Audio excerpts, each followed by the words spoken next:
ইমন ও আশাবরীর ভালোবাসার গল্প। প্রিয় দর্শক, আপনাদের কী ধরনের ভিডিও ভালো লাগে প্লিজ কমেন্ট সেকশনে আমাকে জানিয়ে দেবেন। তাহলে আজকের গল্প শুরু করতে যাচ্ছি। কলেজের নতুন সেমিস্টারের প্রথম দিন।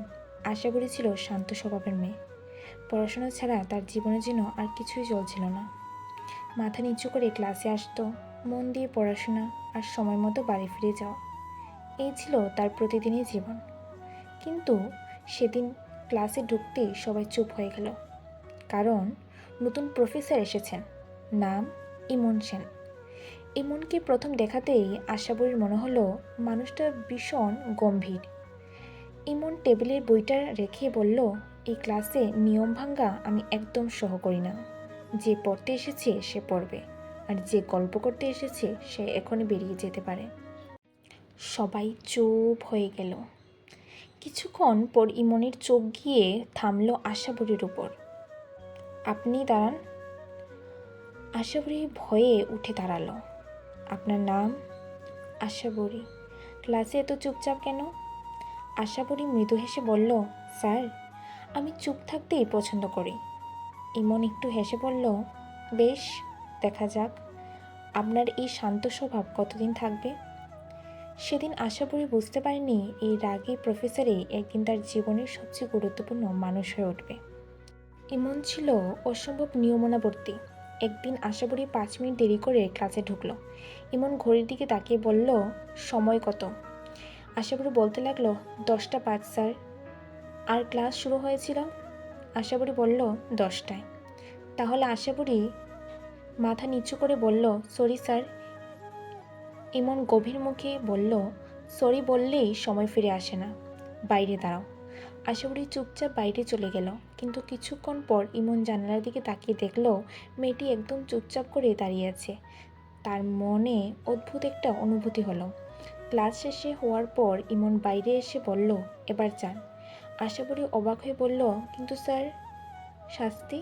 ইমন ঠোঁটের কোণে হাসি রেখে বলল, আজকের মতো মাফ করলাম, তবে পরের বার দেরি করলে কিন্তু সত্যিই শাস্তি দেব। আশাবরী চলে গেল। ইমন নিজের অজান্তেই তার চলে যাওয়ার পথের দিকে তাকিয়ে রইল। আশাবরী পড়াশোনায় ভালো হলেও একটি বিষয়ে সে খুব অপছন্দ করত, তা হলো প্রেজেন্টেশন। একদিন ইমন ঘোষণা করল, আগামী সপ্তাহে সবাইকে প্রেজেন্টেশন দিতে হবে। আশাবরী মুখ যেন শুকিয়ে গেল। সে বলল, স্যার, আমি কি বাদ দিতে পারি? স্যার বলল, কেন? আমি সবার সামনে কথা বলতে পারি না। ইমন বলল, যে মানুষ নিজের কথা বলতে পারে না সে জীবনে অনেক কিছু হারায়। আশাবরী একটু সাহস করে বলল, কিন্তু সবাই তো এরকম হয় না স্যার। ইমন অবাক। এতদিনের শান্ত মেয়েটা আজ তাকে উত্তর দিল, আপনি কি আমার সঙ্গে তর্ক করছেন? না স্যার, শুধু নিজের কথা বলছি। ইমন মুচকি হেসে বলল, বাহ, শান্ত মেয়েটার ভিতরে তো বেশ রাগ আছে। আশাবরী মুখ ঘুরিয়ে চলে গেল। সেদিন থেকেই তাদের ছোট ছোট ঝগড়া শুরু। প্রেজেন্টেশনের দিন আশাবরী প্রচণ্ড নার্ভাস হয়ে পড়ছিল। স্টেজে উঠে তার হাত কাঁপছিল। কথা বলতে গিয়ে হঠাৎ সব ভুলে গেল সে। পেছন থেকে ইমন শান্ত গলায় বলল, আশাবরী, আমার দিকে তাকাও। আশাবরী তাকালো। ইমন বলল, আপনি পারবেন, ধীরে ধীরে বলুন। অদ্ভুতভাবে ইমনের কথায় আশাবরীর ভয়টা কমে গেল। সে পুরো প্রেজেন্টেশন শেষ করল। সবাই হাততালি দিল। ইমন শুধু বলল, দেখলেন, আপনি পারবেন বলেছিলাম। আশাবরীর মুখে হাসি ফুটল। সেদিন প্রথমবার সে বুঝল ইমন শুধু রাগী নন, তার রাগের আড়ালে একটা যত্নশীল মানুষও লুকিয়ে আছে। আর ইমনও বুঝতে শুরু করলো আশাবরীর হাসিটা তার চোখে কেন এত সুন্দর লাগে। একদিন আশাবরী দেখল ইমন অন্য এক ছাত্রীকে খুব হাসিমুখে কিছু বলছেন। ও কারণেই তার মনটা খারাপ হয়ে গেল। পরদিন ক্লাসে ইমন প্রশ্ন করতেই আশাবরী উত্তর দিল না। ইমন বলল, কি হলো? আশাবরী বলতে লাগলো, কিছু না স্যার। তাহলে উত্তর দিচ্ছ না কেন? ইচ্ছে করছে না। ইমন অবাক, আপনি কি আমার উপর রাগ করছেন? না স্যার। মিথ্যে কথা বলছেন। আশাবরী চুপ হয়ে গেল। ক্লাস শেষে ইমন বলল, আপনি যদি আর রাগ করেন কারণটা বলবেন? আশাবরী মৃদু হেসে বলল, আপনার তো অনেক মানুষ আছে কথা বলার জন্য। এমন কয়েক সেকেন্ড চুপ করে থেকে হেসে বলল, ও তাহলে ব্যাপারটা এখানে। আশাবরী লজ্জায় চলে গেল। সেদিন রাতে ইমন নিজেকেই প্রশ্ন করল, আমি কি সত্যিই আশাবরীকে নিয়ে ভাবতে শুরু করেছি? হঠাৎ আশাবরী কয়েকদিন কলেজে এলো না। ইমন প্রথমে ভাবল হয়তো অসুস্থ। একদিন, দুদিন, 3 দিন তার অস্থিরতা বাড়তে লাগলো। শেষে জানতে পারল আশাবরীর বাবা অসুস্থ হয়ে হাসপাতালে ভর্তি। ইমন কোনো দ্বিধা না করে হাসপাতালে চলে গেল। আশাবরী তাকে দেখে অবাক হয়ে বলল, আপনি এখানে? ইমন গম্ভীরভাবে বলল, আপনার বাবার খবর নিতে এসেছি। আশাবরীর চোখে জল চলে এলো। স্যার, আপনি এতটা ভাবেন? ভাবিনি। ইমন ধীরে বলল, সব মানুষকে নিয়ে ভাবি না। আশাবরী তাকিয়ে রইল। ইমন আর কিছু বলল না, কিন্তু তার চোখ দুটো যেন অনেক কথা বলে দিল। আশাবরীর বাবা সুস্থ হয়ে বাড়ি ফিরলেন। আশাবরী আবার কলেজে আসতে শুরু করলো, কিন্তু এবার তাদের সম্পর্কটা বদলে গেছে। তাদের মধ্যে আগের মতো ঝগড়া হয় না, আবার অকারণেই দুজন দুজনকে খোঁজে। একদিন বৃষ্টির মধ্যে আশাবরী কলেজের গেটের সামনে দাঁড়িয়েছিল। ইমন ছাতা নিয়ে এসে বলল, এভাবে দাঁড়িয়ে আছেন কেন? বৃষ্টির থামায় অপেক্ষায়। ইমন ছাতাটা তার দিকে বাড়িয়ে দিল। বৃষ্টি থামবে না, চলুন। আশাবরী বলল, আপনি? আমি বৃষ্টিতে ভিজতে পারি, আপনি পারবেন না? দুজন পাশাপাশি হাঁটতে হাঁটতে লাগলো। আশাবরীর মনে তখন একটা প্রশ্ন, এই মানুষটার প্রতি আমার এত টান কেন? আর ইমনের মনেও একই প্রশ্ন, আমি কেন এই মেয়েটাকে হারানোর কথা ভাবতেই পারি না।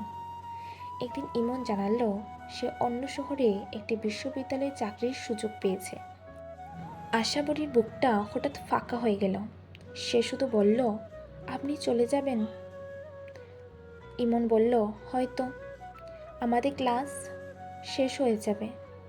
আশাবরী মাথা নিচু করল। ইমন তার দিকে তাকিয়ে বলল, কিছু বলবেন না? আশাবরীর চোখ ভিজে গেল। আপনি চলে গেলে আপনাদের কে বিরক্ত করবে? ইমন হেসে বলল, আপনি কি আমাকে মিস করবেন? আশাবরী কোনো উত্তর দিল না, শুধু চোখের জল মুছে গেল।